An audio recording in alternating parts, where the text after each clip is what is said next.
দুইজন বন্ধু নদীর পাড়ে ঘুরতে গেলেন। তারা দেখতে পেলেন তাদের সামনে পানির উপরে ভেসে আছে একটি বস্তু।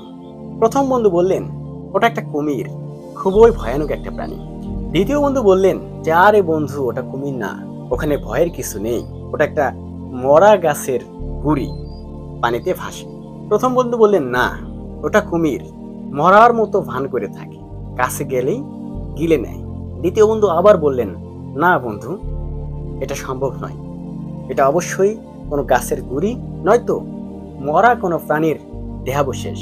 প্রথম বন্ধু আবারও নিষেধ করলেন যে ওটা আসলেই একটা কুমির।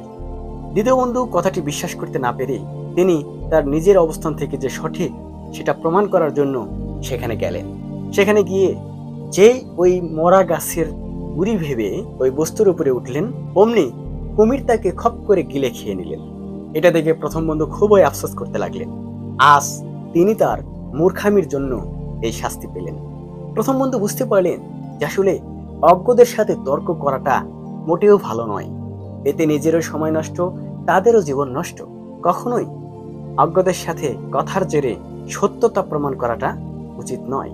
কথায় আছে, তর্কের চেয়ে নীরবতা ভালো, প্রতিশোধ নেওয়ার চেয়ে রাস্তা বদলে ফেলা ভালো। অজ্ঞ ব্যক্তিদের সাথে কখনোই তর্কে লিপ্ত হওয়াটা উচিত নয়।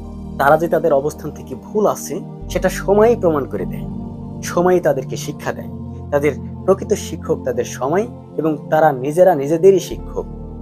তাদের শিক্ষক কখনোই সাধারণ কোনো মানুষ বা বিজ্ঞ কোনো মানুষ হতে পারে না। আমাদের সকলকে মহান আল্লাহ তাআলা সঠিক জ্ঞান দেওয়ার তৌফিক দান করুন। আমরা সবাই সঠিক জ্ঞান নিয়ে সঠিকভাবে জীবনযাপন করি, সমাজে শান্তি প্রতিষ্ঠিত হোক ইনশাআল্লাহ।